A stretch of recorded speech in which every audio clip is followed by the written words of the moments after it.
Selamat datang di channel Pemuja Malam. Jangan lupa like, share, and subscribe ya. Terima kasih. Chapter 50. Pisah. Farah terdiam seperti membeku, melihat Raka tepat di hadapannya. Saat dia membuka pintu, matanya berkaca-kaca dan air yang tertahan di pelupuk mata kini sudah berubah menjadi buliran-buliran air mata. Farah langsung memeluk Raka, dan tangisannya pun pecah.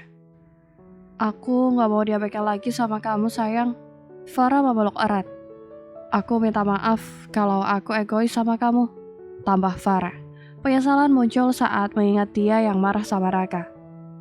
Harusnya aku yang minta maaf sama kamu. Aku yang salah dan egois. Raka melepaskan pelukan Farah. Dia mengusap air mata Farah. Kamu kenapa keluar kuliah? Farah mulai mengeluarkan pertanyaan yang menumpuk di otaknya dari beberapa hari lalu. Ada kuliah? Tanya Raka. Dia belum mau menjawab pertanyaan Farah. Kalau Farah belum free. Farah menjawab dengan anggukan pelan. Aku antar kamu ke kampus dulu. Nanti akan kuceritakan semua yang terjadi. Jelas Raka. Aku gak mau kuliah. Aku butuh penjelasannya sekarang. Farah memegang tangan Raka. Kalau kamu gak berangkat kuliah, maka aku tidak akan pernah menjelaskan apapun sama kamu. Raka mengancam Farah. Farah melepaskan pegangan tangannya. Dia memilih mengikuti permintaan Raka daripada dia tidak mengetahui apa-apa. Di dalam kelas, Farah terus melihat jam di tangannya. Dia merasa hari berjalan lambat. Jam tidak berputar seperti biasanya. Ada apa? Tanya kita dengan berbisik saat melihat Farah yang begitu gelisah. Kapan makul ini selesai? Tanya Farah. Baru juga dimulai, lo sudah tanya kapan selesai. Ya masih 1 jam lagi lah. Lo kenapa gelisah begini sih?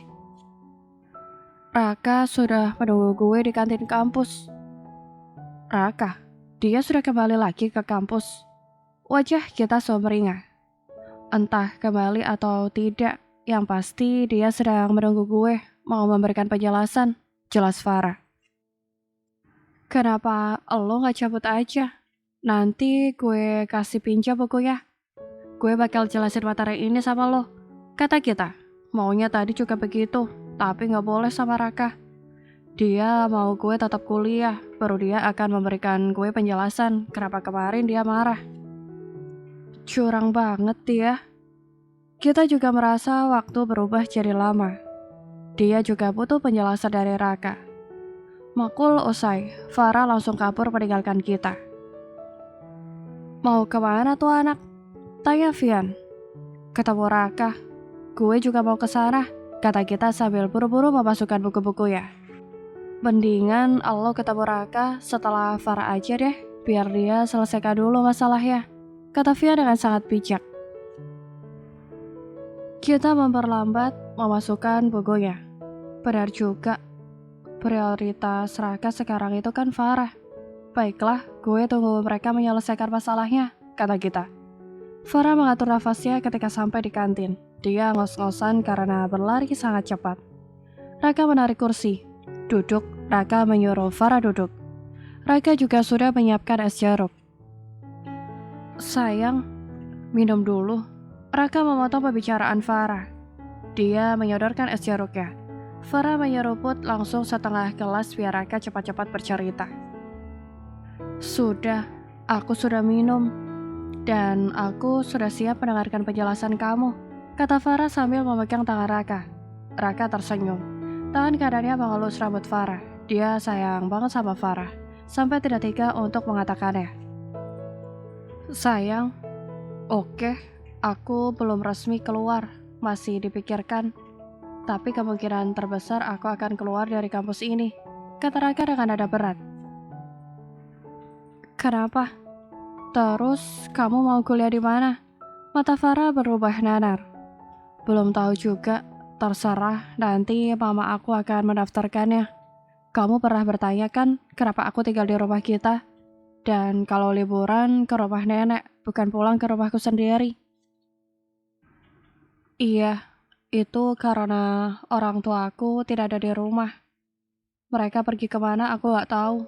Bahkan aku pun tak punya kontak mereka berdua. Mama Wanda yang mengurus aku dari kecil, dan aku mendapatkan kabar tentang kedua orang tuaku dari Mama Wanda. Jadi, Raka masih menahan ucapannya melihat Farah yang sudah mulai menangis. Raka mengusap air mata Farah. Jadi, aku akan ikut mereka pindah, dan gak tahu akan kembali atau tidak. Lalu bagaimana dengan aku? Dengan hubungan kita? Raka terdiam, dia bingung mau menjawabnya. Apa kita akan putus? Pancaran mata Farah yang sangat sedih membuat Raka semakin tidak tega. Aku tidak mau putus. Farah berdiri lalu berlari meninggalkan Raka. Dia tidak bisa putus dengan Raka. Sayang, Raka hendak mengejar Farah, namun tertahan saat melihat kita yang sudah bercucuran air mata. Dia juga tidak percaya kalau Raka bakalan meninggalkan dirinya. Meskipun terdengar egois, namun kita tidak bisa juga ditinggalkan Raka. Tak, kita sesenggukan, lalu dia berbalik meninggalkan Raka. Raka terduduk, dia benar-benar sedang bingung. Raka, Via duduk di samping Raka. Aku sudah menyakiti dua wanita yang paling aku sayangi. Farah tunggu, teriak kita. Farah berhenti. Dia membalikkan badan langsung memeluk erat kita. Gue gak mau putus sama Raka. Tangisan Farah semakin pecah. Iya Farah, gue juga gak mau kalian putus. Gue juga belum siap harus ditinggalkan Raka. Tapi bagaimana?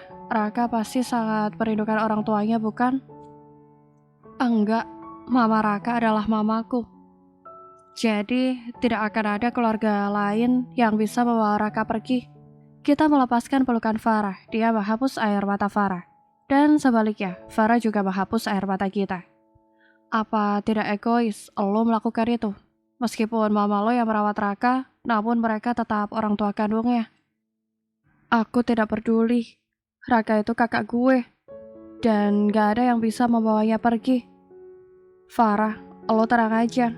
Aku akan mempertahankan Raka. Lo jangan menangis lagi. Lo emang sahabat gue paling baik. Tapi kalau saja Raka tidak bisa ditahan, biarkan dia pergi. Aku tahu rasanya jadi dia. Kita ditinggal beberapa hari sama orang tua kita saja sudah kangen berat. Apalagi Raka yang bertahun-tahun tidak bertemu. Lalu bagaimana dengan lo? Apa lo ikhlas melepaskan Raka begitu saja? Gue akan baik-baik saja, asalkan Raka bahagia, aku... Bullshit, gak ada yang bahagia melihat orang yang kita sayangi pergi. Kita memotong omongan Farah. Lo terang aja, Raka akan tetap tinggal di sini, kata kita dengan kekeh. Farah juga mengerti perasaan Raka, meskipun dia tidak mau putus hubungan keluarga lebih segalanya daripada hubungan orang yang baru saja dikenalnya. Tapi di sini kita yang tidak bisa menerima begitu saja. Tante dan omnya sudah lama mengabaikan Raka, sekarang main bawa pergi. Itu tidak bisa diterima sama kita. Kita pergi ke rumah Raka untuk menemui tante dan omnya. Dia mau bicara dari hati ke hati. Menurutnya dia juga berhak atas Raka. Tante Marina, Om, panggil kita sambil membuka pintu. Kita mengecek rumah Raka yang terasa sangat sepi, seperti rumah tak berpenghuni. Pak Gita cari Mas Raka, tanya pembantu Raka. Bukan, Tante Marina ada, Bi. Ada di kamar, Tuan juga ada. Bisa minta tolong panggilin Om atau Tante ya, Bi? Baik, Mbak. Sebentar ya. Kita duduk di sofa sembari melihat foto-foto lama Marina dan mamanya beserta saudara yang lain. Di foto remaja itu, keluarga besarnya sangat bahagia dan tampak sederhana. Namun sekarang kumpul keluarga setahun sekali pun jarang. Kesibukan mereka membuat lupa akan adanya keluarga. Kemarin kamu buru-buru pulang, Tante cariin kamu, kata Marina sambil berjalan ke sofa. Dia duduk di sebelah kita. Iya Tante, kemarin disuruh ada tugas yang mendadak dikumpulkan. Kita beralasan, kamu mau minum atau makan apa biar dibikinin bibi? Gak usah tante, kita baru saja selesai makan langsung ke sini, kata kita. Ada perlukah sama tante? Tanya Marina sambil meratap kita serius. Iya tante, sebenarnya tidak hanya sama tante, tapi Om Faisal juga, kata kita. Sudah, bicara aja sama tante, gak usah sama Om Faisal. Tidak penting, dia juga sedang sibuk sama cewek-cewek, kata Marina.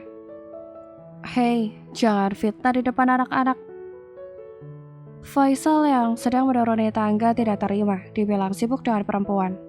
Siang Om, kita menyambut tangan Faisal lalu menciumnya. Dia menyela perdebatan Marina dan Faisal. Apanya yang fitnah? Memang kenyataannya kamu gonta-ganti pasangan, kata Marina sinis.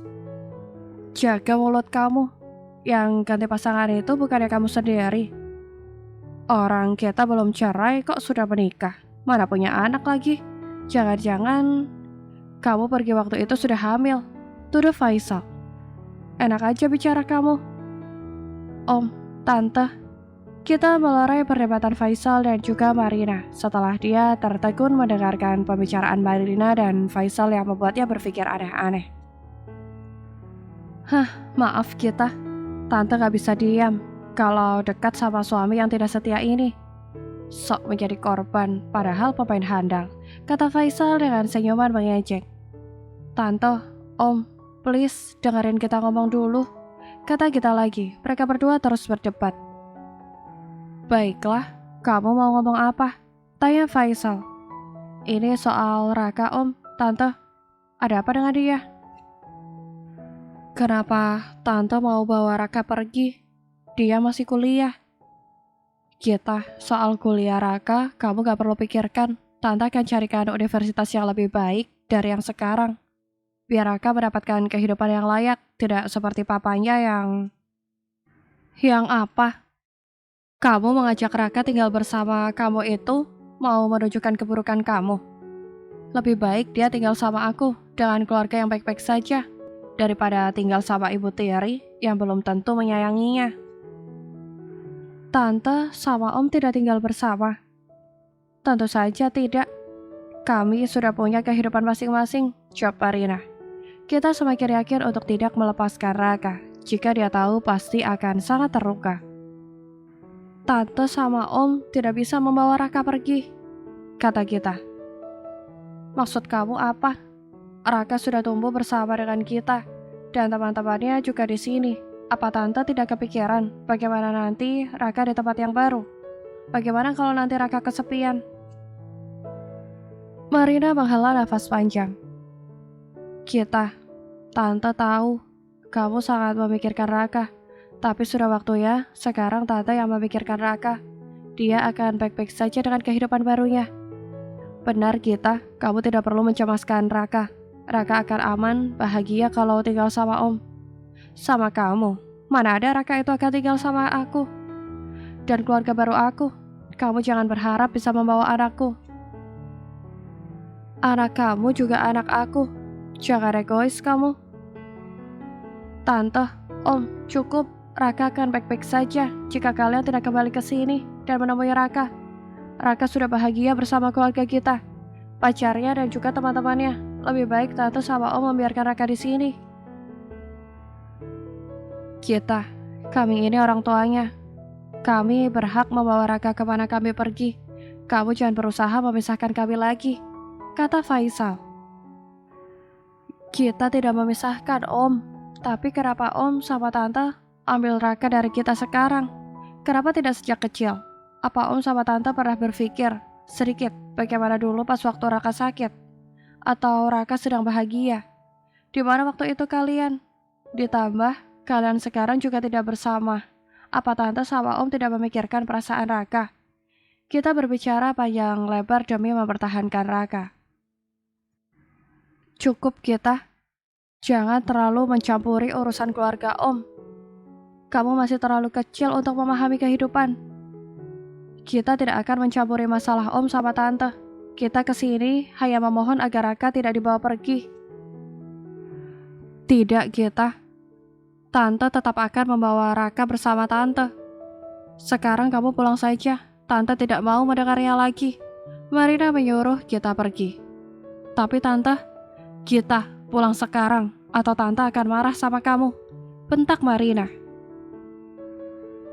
Kamu bisa bicara pelan gak sama anak-anak? Tingkah kamu seperti ini kok mau membawa Raka? Diam kamu Faisal. Perdebatan pun dimulai lagi. Kita menutup wajahnya dengan kedua tangannya. Dia ingin bernegosiasi agar Raka tidak diajak pindah. Namun dia hanya melihat pertengkaran Marina dan Faisal. Di depan pintu kita berpapasan dengan Raka. Kita nyelorong saja tanpa menyapa Raka. Tak panggil Raka, dan kita pun perhatikan langkah kakinya. Maafin gue karena gak jujur sama lo dari awal tentang kepergian gue ini. Ini tidak mendadak. Sebulan kemarin mama telepon mau menjemput aku. Kita membalikkan badan lalu mendekati Raka. Dan lo menerimanya. Tentu saja, sudah lama gue tidak bertemu dengan mereka. Kapan lagi gue mendapatkan kesempatan tinggal bareng mereka? Selama ini gue selalu iri melihat lo, Kak Kila dan juga Kak Genta yang bisa bermanja. Sedangkan gue, Raka, Mama gak pernah membedakan kita. Mama juga sayang sama kamu. Iya, tapi mereka bukan orang tua kandung aku. Itu beda kita. Enggak Raka, gak ada yang beda. Kalau memang beda, Mama gak akan mungkin merawat lo sampai sekarang. Mama gak akan pernah mencemaskan kamu sampai setiap malam tidak bisa tidur gara-gara memikirkan lo. Raka mengacak-acak rambutnya. Dia mulai gemas dengan kita yang tak kunjung mengerti dengan perasaannya sekarang. Raka, kamu tidak akan tinggal dengan mereka berdua, melainkan memilih di antara Om sama Tante, karena mereka sudah memiliki kehidupan masing-masing. Mama kamu juga sudah menikah lagi dan memiliki kehidupan yang baru, keluarga baru. Apa lo masih mau berada di dalam orang-orang asing yang tidak lo kenal? Kita, cukup. Bentak Raka membuat kita kaget. Tak, kita saudara dan tinggal sudah lama, tapi bukan berarti lo bisa mengatur gue seenak hati lo. Gue juga butuh orang tua kandung gue, dan gue gak terima lo mengatakan seperti itu sama gue. Lebih baik lo sekarang pulang, dan jangan ganggu gue lagi. Raka, gue seperti ini karena gue sayang dan peduli sama lo. Gue tahu lo sayang sama gue, tapi bukan begini caranya. Dengan liciknya, lo menuduh mama gue, yaitu tante lo sendiri, melakukan hal memalukan ini. Gue benar-benar kecewa sama lo. Raka pergi meninggalkan kita. Bahkan Raka menutup keras-keras pintunya. Kita berjalan meninggalkan rumah Raka sambil menangis. Dia tidak menyangka Raka bakalan membentaknya dan juga tidak percaya dengan apa yang dia ucapkan. Bersambung.